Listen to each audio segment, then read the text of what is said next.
Hi, welcome back to Wavra Farms. Today we're kind of standing in the back of my yard and I wanted to talk about staining some concrete pieces. I picked these up this year. We do have some other great concrete statues, but for my own yard, she's just almost too bright. I wanted her to blend in a little bit more. I also wanted a larger statue for my yard. However, they get heavy. They're just really hard to move around the yard. So I thought I'd cheat the system with a pedestal. A lot of the pedestals I found are really expensive and they're just very heavy. So I found out that I could take just a pot, and this is just a decorative concrete pot, and that I could flip it over like so, and that she will actually fit up on this really well.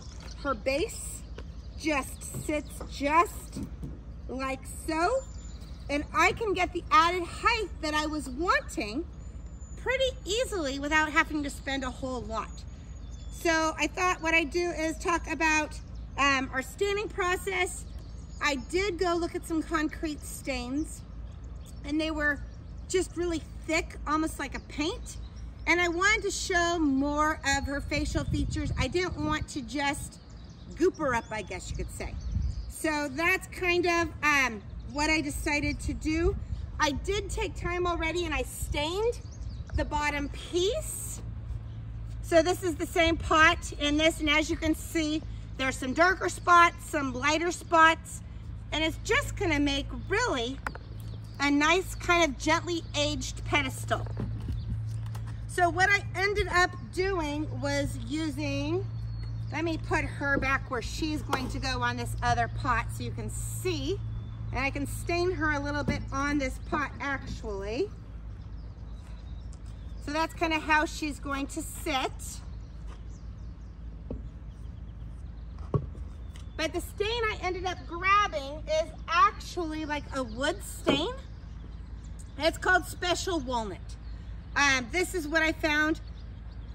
I could get it in a small container. With staining concrete, you really don't need a whole lot of stain. I don't want it to be really thick on there, and it just brushes on so well.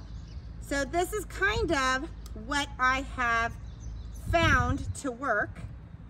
So I get my lid back off. Let me grab a pedestal.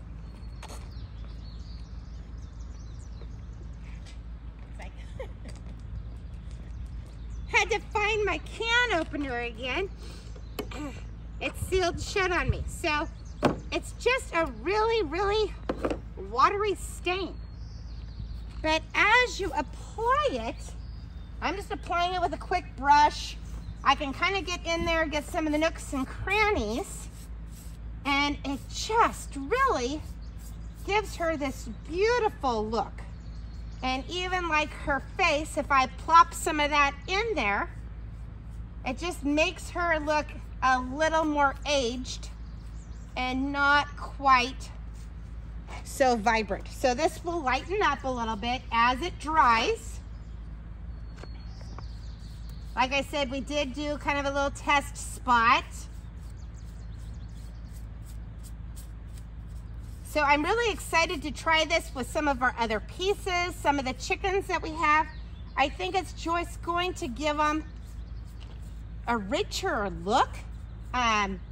Just really give them a different textural look. So as you can see, she's kind of taking on a different glow.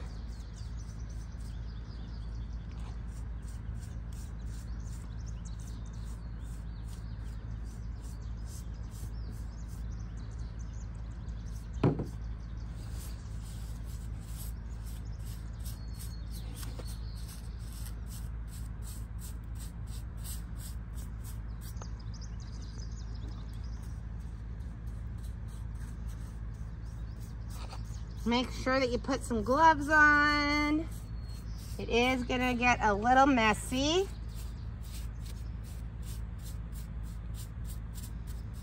With a paintbrush, you can just kind of jot in there and get those extra spots.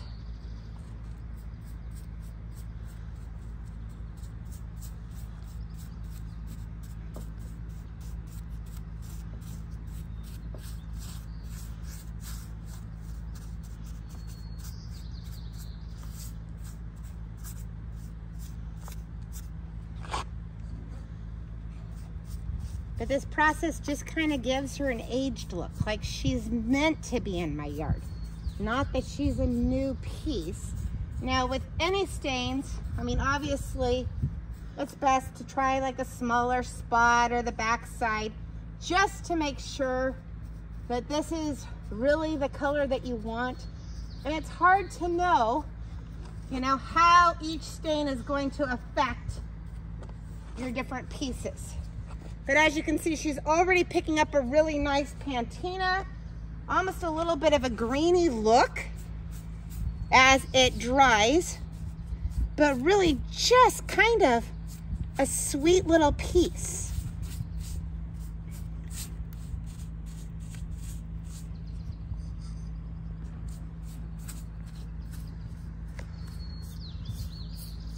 So I think I'll stop right there. I don't want to make you have to watch me do the whole piece. And I will just film a quick little piece when we go to stick her in the landscape. And that way you can see exactly how she looks. Again, thanks so much for watching and happy gardening.